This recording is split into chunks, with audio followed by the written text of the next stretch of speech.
choose someone's DNA that's like not someone I would hang out with, you know? You're technically like inviting a stranger into what is typically like a very Intimate.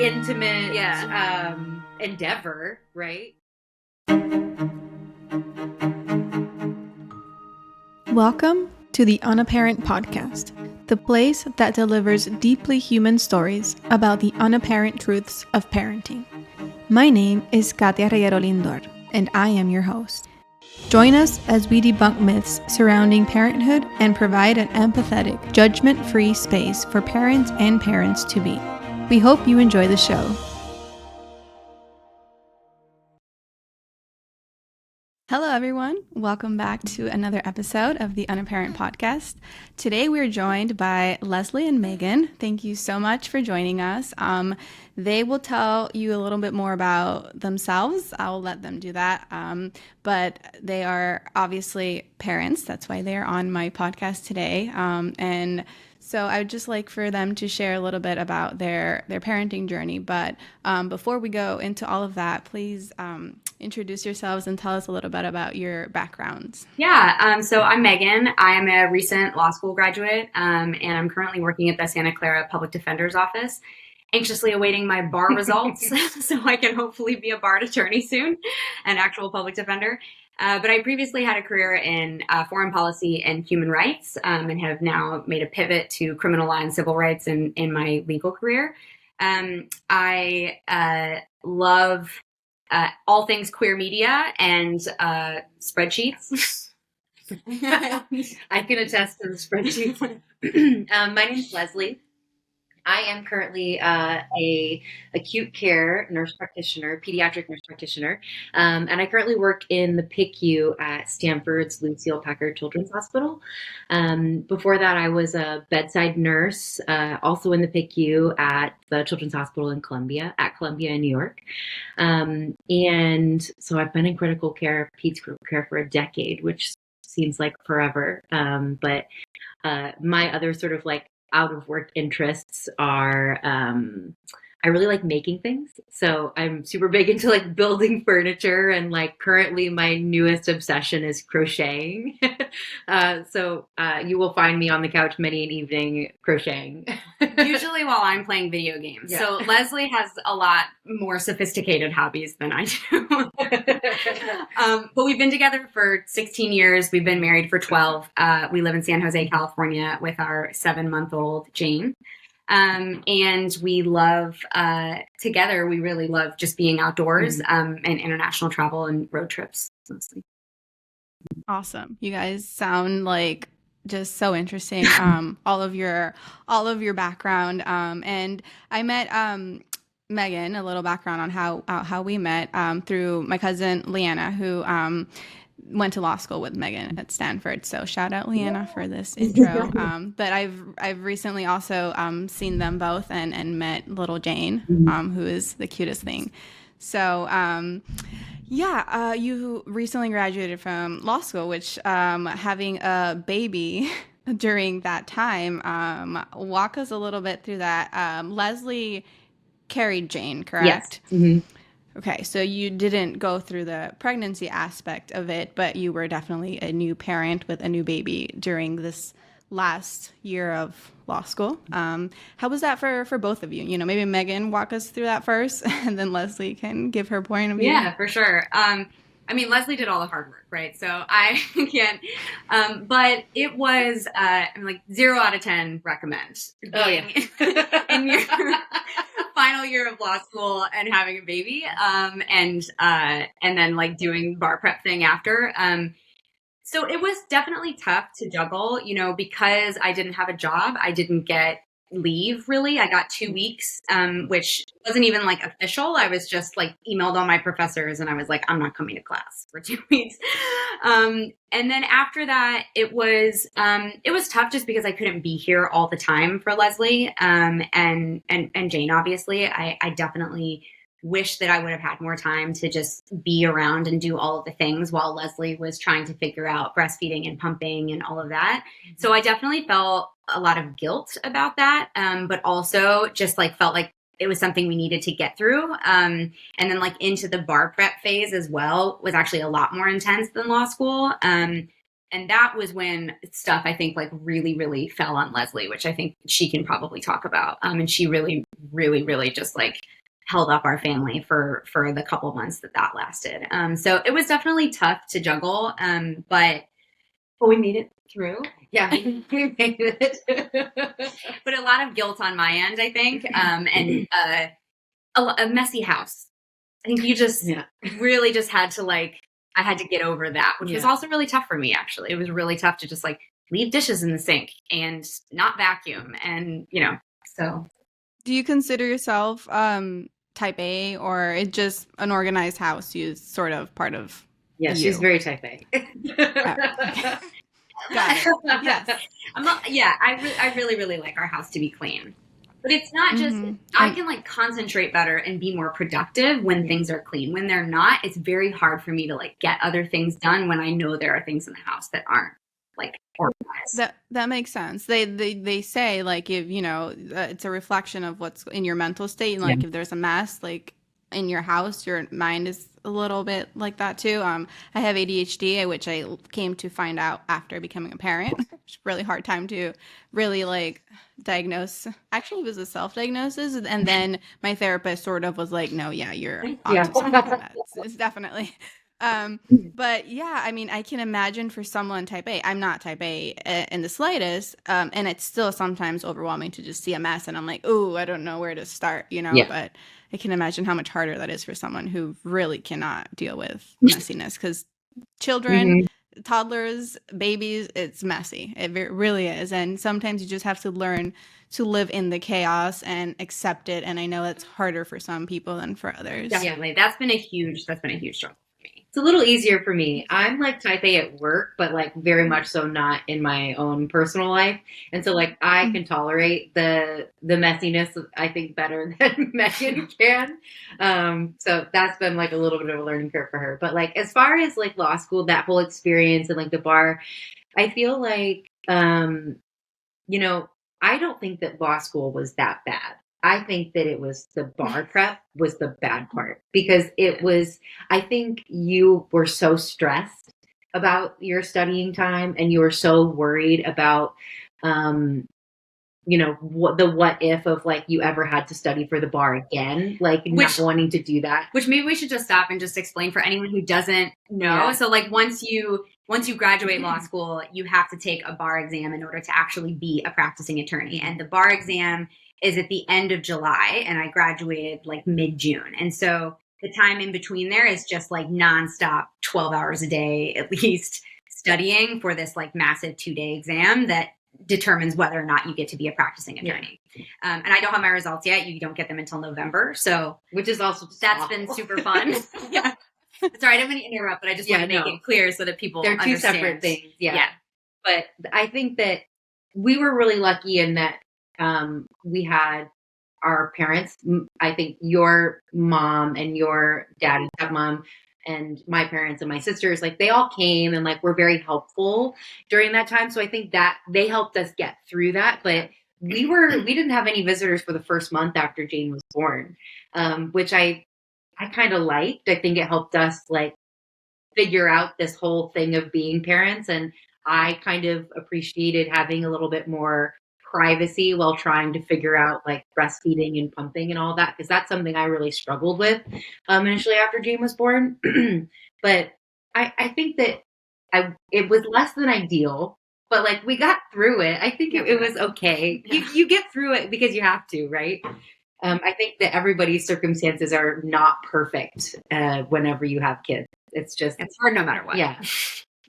Yeah. No, that's absolutely right. And there's, I think, just no perfect time to have a child or not, because it's going to interrupt your lives in every way, you know, and it doesn't have to be a bad interruption. It's just the way it is, right? It's going to change the way that you've been living life drastically. So that is a given. And so the fact that you guys went through this during such a challenging time for Megan, it also was challenging for Lesley, because it's just, you're both going through this together, you know, and This little one is So I don't know what adorable. she wants right now, but yeah. So my parents are both attorneys, and they always told me that and they, went through the bar. I think my mom got pregnant with my sister like right during the bar, but it was she didn't have a kid yet, but they did say that had they not been doing the same thing, they wouldn't have understood each other's life for those months, because it's just nonstop studying. And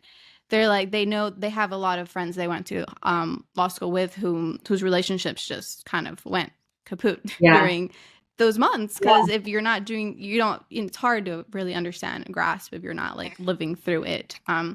So I know that a lot of that weight also fell on Lesley to kind of just keep shit in order, and take on the burden almost single-handedly for those few months. So to both of you, that's been a great feat that you've achieved, and so I commend you on that. Thank you. I'm glad it's over. Yeah, and I think the thing is I knew that it's not like you were just going away and like having fun. It's not like you were in this office every day for 12 hours, like watching YouTube videos. I knew that's not what was happening. I knew that I think that we have established a level of trust in our relationship for me to know that she's not leaving me to take care of all this stuff on my own because she wants to. And I know that she, of course, wants to spend more time with our daughter, but she can't. So I feel like I didn't, it was really hard. And did I enjoy it? No, absolutely not. But I feel like I knew that it was all, that you didn't want to be doing that. And it was all like in service of like our greater sort of journey through life of like, this was the next step we needed to take. And we just had to get through it, And I think in general, parenting I just have to assume, is a lot easier or smoother when you do have that kind of trust in your partner, that like when they're not there, it means it's just because the other thing they're doing is like so essential to like furthering your life and your goals, as Lesley said, that I think like having that level of trust has been really good. And not, when one of us, when like Lesley went back to work, or like she has something going on that then I have to pick up extra slack, and vice versa, that like we have the trust that's there to just be like, okay, I got this now, you'll get it next time, or whatever. Right. Yeah, that what you said about trust is huge. And I can, I've lived through phases where it's been harder than others, because I have been in a position where I've had to really hone in on that aspect of trusting, right? I have a partner who travels every other week for work, and it's gone a week during baseball season, right? That's how it is. He's gone currently, so he's away a week, comes home a week, is away a week, comes home a week for 6 months out of the year, and so kind of knowing that he would prefer to be home with us is comforting, and it doesn't take away how hard it is when he's gone.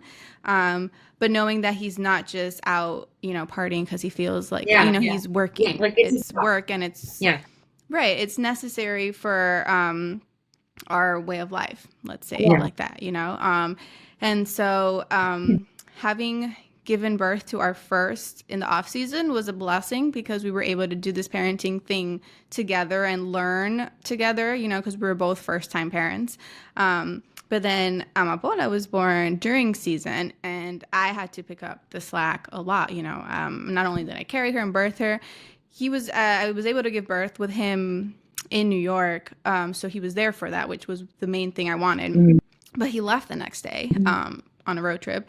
And so had it been inversed, where I had my first during the season, I think that would have been so much harder, because my postpartum hormones were just all over the place, and I like everything about it. Everything annoyed me, like if he was out of the house for like 4 hours, I'd be like, why aren't you here? Like going through this with me, and I was like in such a crappy mood all the time. And it was just a big transition, right? Going from 0 to 1 was much bigger of a transition for me than going from 1 to 2, right? Because obviously it's something you'd never done before. And like you didn't know in how many ways your life is going to change, right? Like you could maybe intellectualize it, but then going through it is completely different. So I feel that too, to where I've had to do a lot more with the second one on my own, because we were in season, and just trusting and knowing that, you know, he would love to be with us, but he's working is huge, you know? Yeah. So yeah, I get that for sure. And Lesley, you were a nurse, right? A nurse practitioner. So how has your career been affected by this new little child in your life? Well, you know, I think that, so my area where I work is special in that I feel like pediatric critical care and like working in an ICU, it's like a little window into a world that a lot of people don't get to see.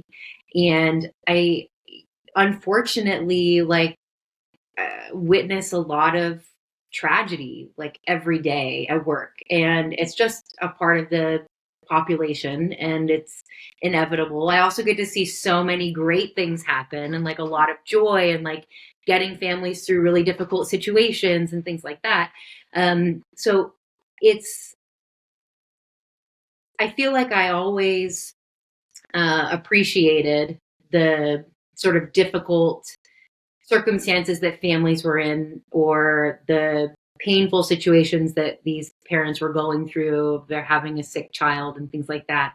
But it's definitely felt different going back to work after having a child of my own. Like I still appreciate the tragedy of so many of these situations that I encounter, but there is just something so much more visceral about it. And I don't know that I don't think that that's a bad thing. I obviously always had a lot of compassion for these families when I was working with them before, but there's just, I do feel like it feels different now. And I would hope that that means that I can be there for them in a different way, in a more in a deeper way than I have been able to be before. As far as like the sort of logistical things of working, like I work really long hours. And so it is really difficult. Like I will easily work a 13, 14-hour day sometimes. It's never less than 12, but it can be like up to like 14, sometimes 15, depending what's going on. So sometimes Lesley will leave first thing in the morning and Jane isn't awake yet. And so Lesley leaves and then our nanny will come and then I go to work and then I come home and relieve the nanny and then I do all of Jane's nighttime stuff and then put her to bed before Lesley gets home. So she's asleep when I get home. Sometimes she'll have like a full day where she doesn't see her. And if I work like 3 or 4 days in a row, like I just will not see her awake for 3 or 4 days. And that doesn't always happen. Sometimes I'm able to get home before she's asleep, but sometimes I'll just keep her up just so Lesley can see her. But that part of it is really hard. And there's not really much that I can do to change that. It's just the way that the work is. But that being said, I only work 3 days a week. So I get to stay home with her for like, 3 or 4 days a week sometimes, depending on what my schedule is. So that's really nice. So, do you choose what days a week you work, or it's kind of like on what they tell you at the hospital? It's not necessarily a set schedule. I have been able to work out so that I never work Thursday or Friday. And that sort of aligns with our nanny situation, with our childcare situation. But it kind of is rotating. I'll work weekends. I have to work some nights. Like I have to work, whatever the unit needs at that time. So like my first 5 weeks in my new job, Lesley worked every single weekend. Yeah. And so I was with Jane alone on the weekends, which is like fine, but it's like a lot of weekends in a row after coming off 5-day work week. So I just like did not have a single day where it was. And so that's why it's like, tables turned a little bit and I got to make up a little bit for all that I, wasn't able to do over the summer. So. Right. Yeah. And I don't want this to come off as like too much of a personal question, but was there any debate about who would carry Jane, or did you always know it would be Lesley? No real debate. We always knew it would be me. It's something I've always wanted. And it's something that I haven't really ever. I also have some health issues. I have a pretty severe back problem. So like at a pretty young age, after I had my second back surgery, my doctor was like, if you ever want to get pregnant, it's probably going to be really, really hard on your body. So like you should really talk to a lot of doctors before, doing that. And so I think I had it in my head from a young age. And it just wasn't something I like desperately wanted to do. So it was really a matter of, Lesley carrying if, as long as everything was okay and she could, or we considered adopting as well, which we would have done if Lesley would have been, unable to carry or if something wouldn't have worked out. But I really wanted to.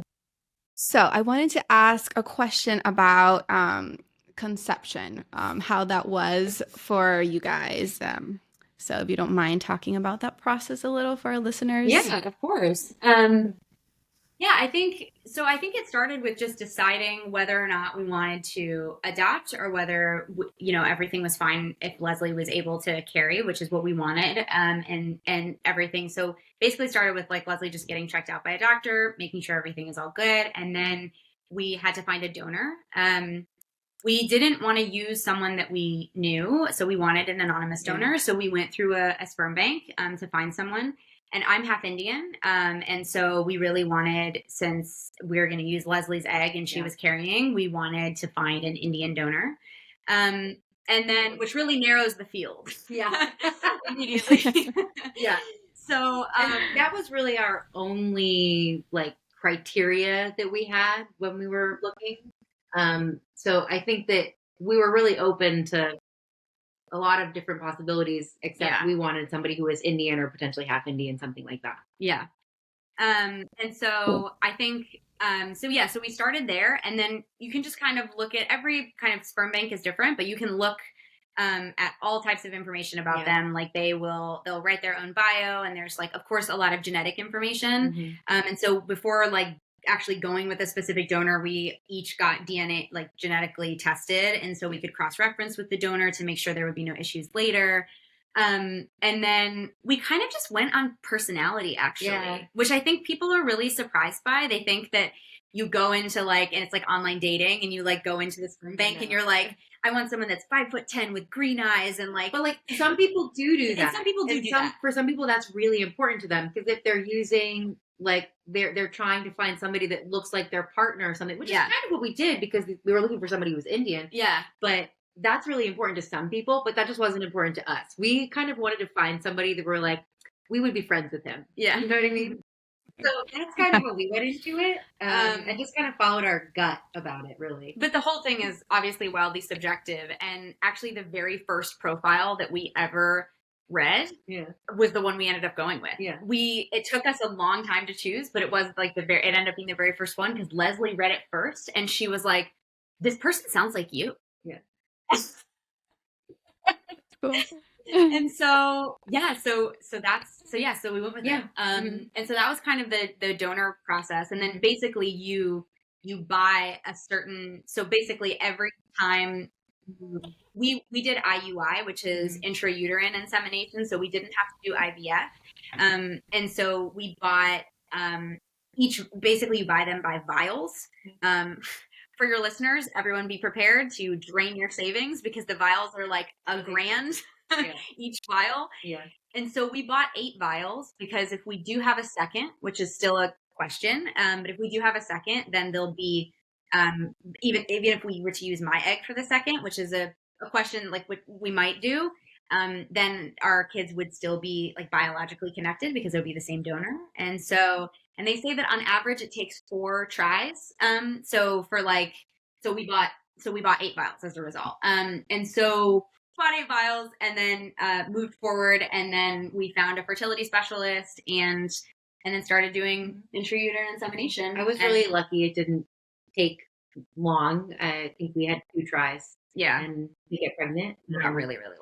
There is also, just for reference for any other listeners who are sort of interested, there is this thing called reciprocal IVF that you can do, that a lot of same-sex female couples will do, where you can basically we could fertilize one of Megan's eggs and I could carry it, or vice versa. Which is what I was referring to. Which is what she was talking about, potentially using her eggs for the next one. But that is something that is kind of somewhat popular within the queer community. Also much more expensive. Though. Yeah, it's much more expensive, because I was going to ask, and those things aren't necessarily covered by insurance. But just to put it out there, that's a possibility. And if you don't mind me asking, how old are you guys? Oh yeah, good question. Yeah, I'm 37. I got pregnant when I was 36 and had Jane when I was 37. And I just turned 34. Okay. Yeah, that's I think also like a very popular like, oh, we're not in our, like early 30s people, my friends are already like freaking out cuz they don't have kids because they're like, "Oh my God, I'm 30." And it's like, "Whoa, I think, people who are 37 are still very young, but in the world of, birthing babies, it's like already a geriatric pregnancy, right? Yeah, So it's a horrible wild. term. Yeah.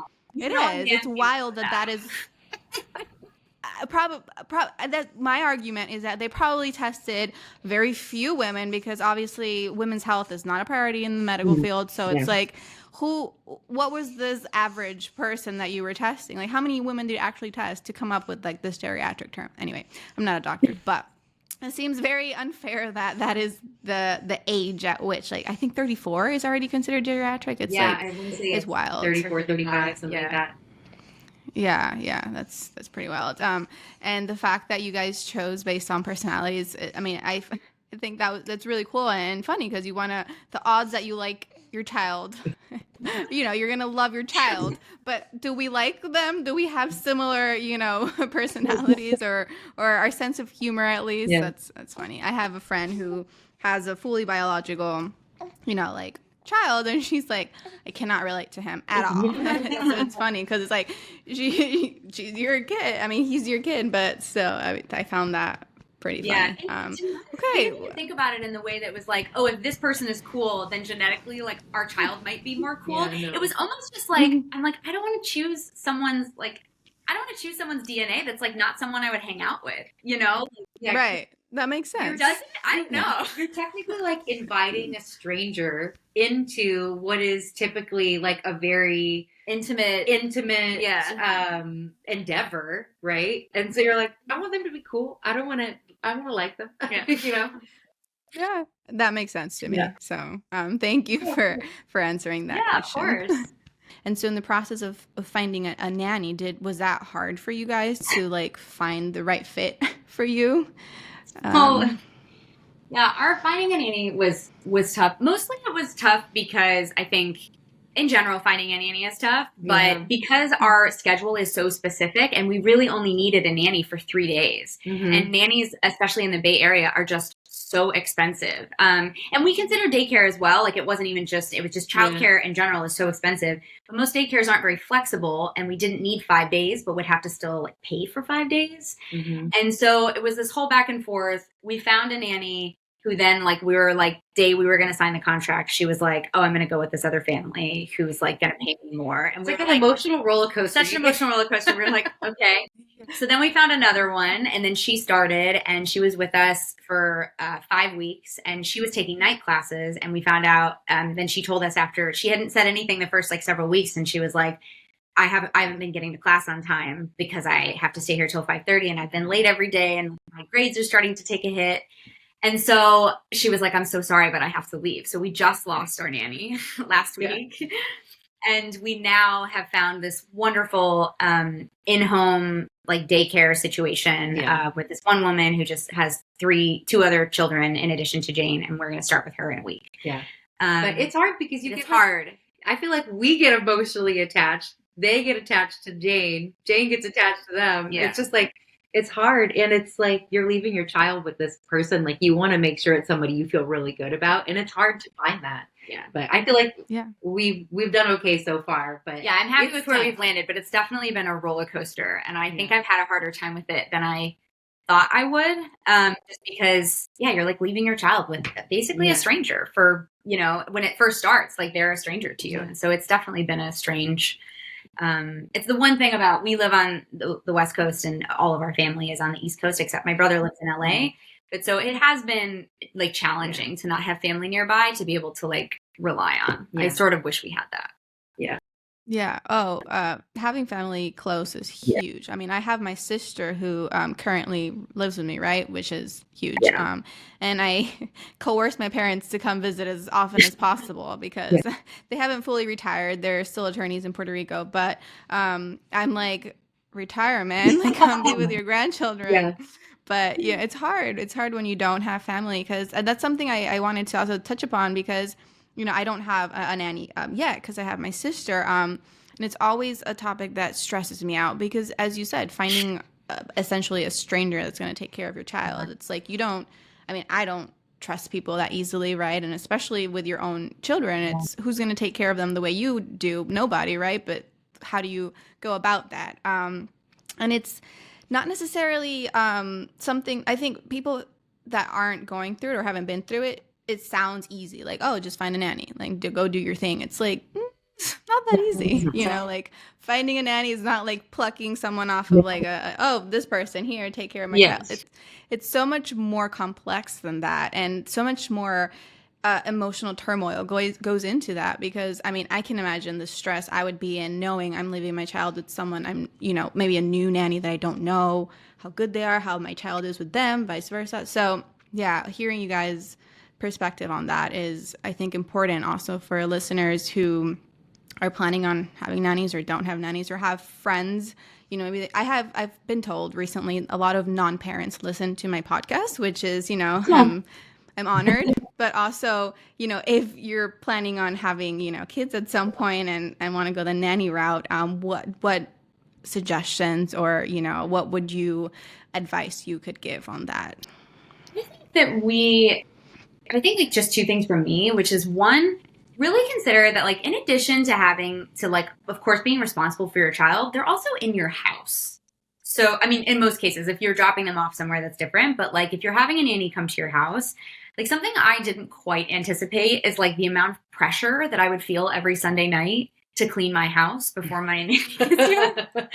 And so it's like we like vacuum and mop every single Sunday because our nanny is going to be here, and we like make sure all the dishes are done and like everything is clean, and I like clean the bathroom, and we clean a lot anyways, but all of a sudden there's like this extra pressure that I didn't really account for. So I think like being aware of that, but then also I think just like having a really good interview process. I think we asked a lot of questions about like their communication style with parents and like their own preferences, so we know like how and how open they are to like changing things. And like I think just like every fear or concern that you have, figure out a way to like ask that in a question that's like, maybe in like a more kind of like chill way, then you can get a lot of information from people and not being too afraid to ask whatever questions you want answered of their references. Like I would definitely never hire a nanny without like calling other references of people that they've, worked with in the past. And I think that also like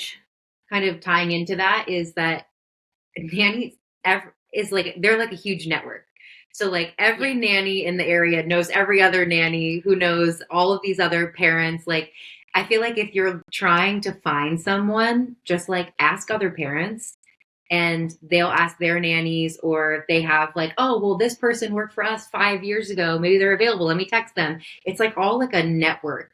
And so sometimes the easiest way to find somebody really great is to get like a personal reference from somebody or from another nanny And that's like that's how we've gotten basically all of them. All of them. So it's really helpful to just talk to your friends and on something that.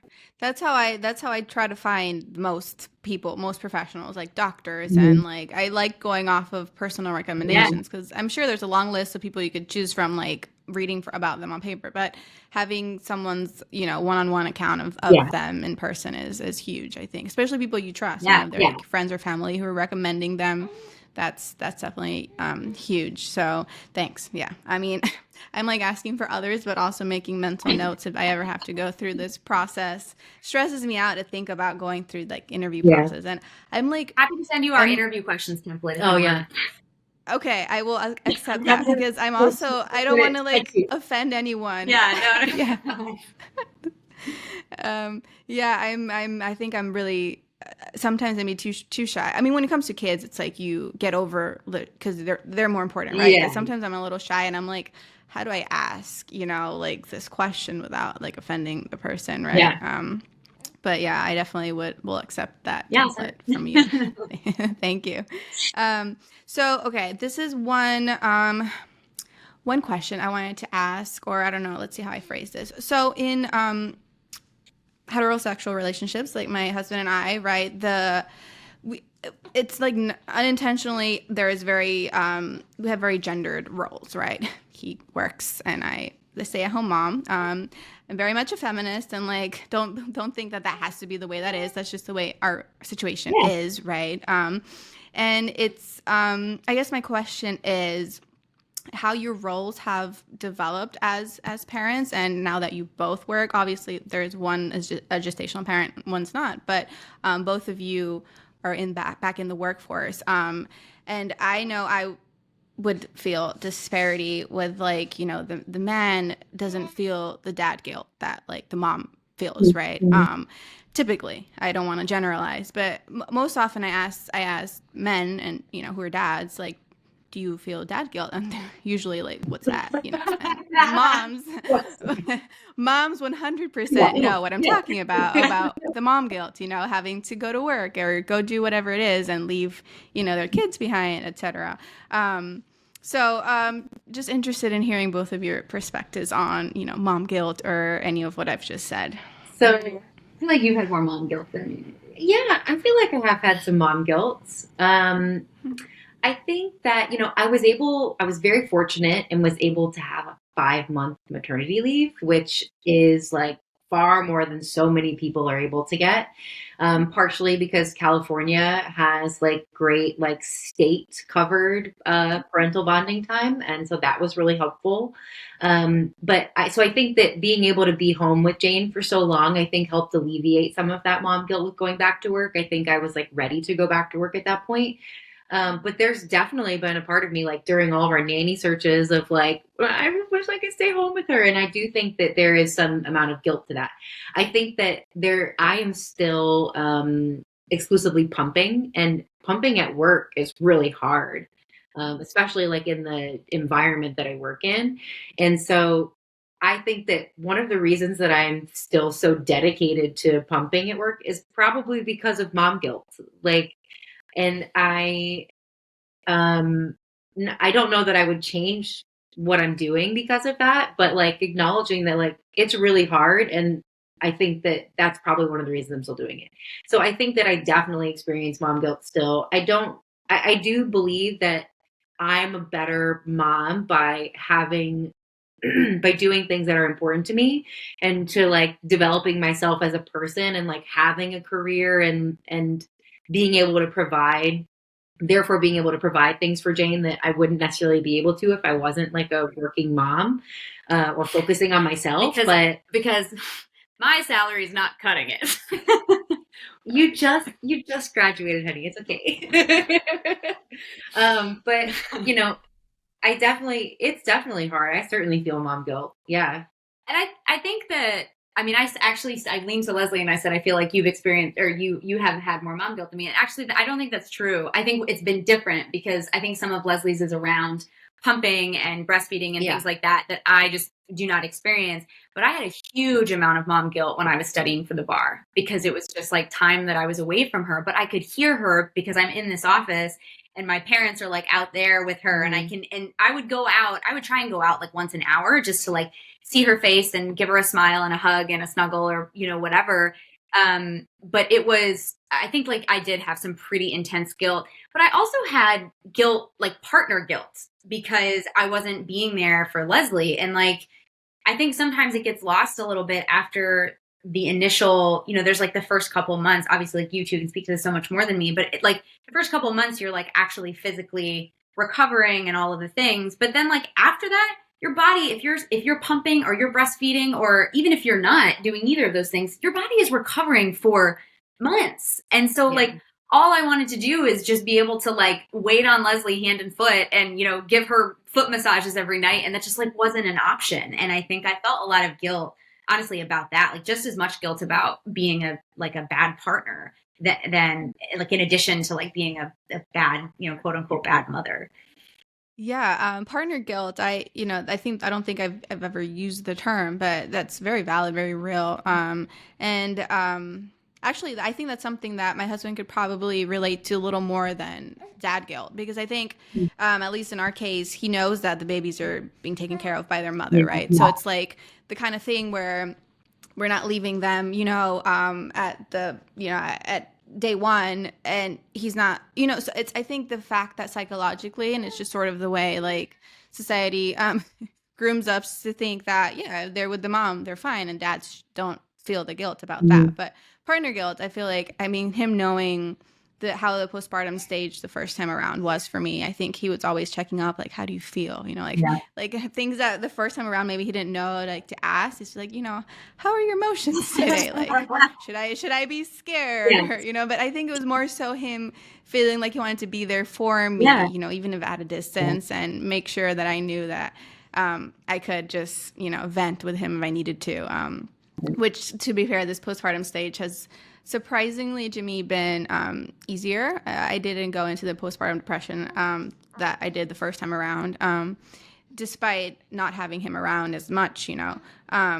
But yeah, I like the term, not that I like that it exists, but the fact that you did point out the partner guilt, you know, that is real and valid. And I think a lot of partners could probably relate to that. Or I know. I'm like, I hope. Yeah. I hope we didn't actually answer the gender roles part of your question, which is which is like so guilty we didn't even get there. Which I think would you like to yeah, they don't exist. I think like there are certain things as a result of like, you know, Lesley obviously has to pump, and that's something that I don't have to do. That has really nothing to do with gender as far as our relationship. That's just like gestational parent versus non-gestational. But so I think like in general, like division of labor has been a lot more determined by, instead of like default gender roles, which is just like very easy, I think, for anyone to slip into. It's more just like a matter of circumstance and like schedule. And like, as I mentioned earlier, for example, like just to give an example, I have a pretty severe back problem. And so if we're going to be out, like we went to the aquarium a couple weekends ago, and if it's a question of like, who's going to wear Jane for most of that time, it's going to be Lesley, because like she's stronger than I am and her back is stronger. And so, and then like, you know, when she's at work, or, you know, I'm taking care of Jane and vice versa. And so it's a lot more about schedule and circumstance than anything else. I think that there is very much so, like, in a typical gender rolled sort of view of parenting, like there is a default parent, and it is oftentimes moms, and it is oftentimes therefore the gestational parent, and that just does not exist with us. Everything is like a conversation. I think it definitely existed when she was in school and studying for the bar. I was absolutely like default parent. But after those circumstances ended, I don't really feel like that exists within our relationship with Jane. But again, even that was circumstantial though, because you had 5 months off and I had 2 weeks off. So that didn't really have anything to do. If you would have only gotten a month off and I got 5 months off, even if you carried, you know, it just would have been switched. So it wouldn't have been, I think like other than pumping and of course like her own recovery for her own body and all of that stuff, like outside of that, it's been pretty even. Yeah, because it's easy to obviously peg the differences when it's like purely like biological, like the woman gives birth and does all these things and the man just can't do that, right?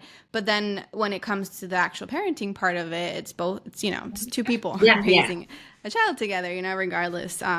And so as you said about it being like circumstantial, I think my husband does a really good job about when he's not working, you know, he's a very hands on, right? That's the term, hands on dad.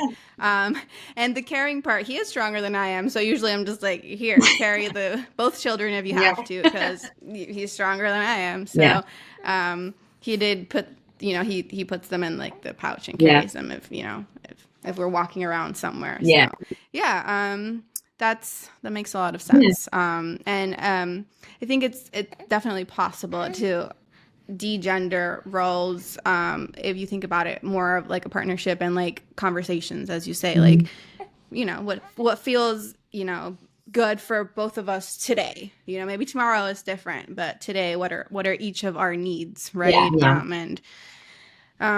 It's hard for some lifestyles, right? Like when he's not here, it's my job. But thank you for going into that. That's interesting to hear from a non-heterosexual couple, because that's like kind of the default what you hear about all the time. So yeah. So I think we've covered a lot of what I oh, she has something to say now. She's like, wait, I have a question. What's up? Oh, you have a question? What's up? Your question about milk, probably. Not your question. Okay, so are you gonna let me finish? Yes. Well, I want to thank you both for taking time, and I know as it is, you have limited time with Jane, so I appreciate you taking out of your Sunday to do this.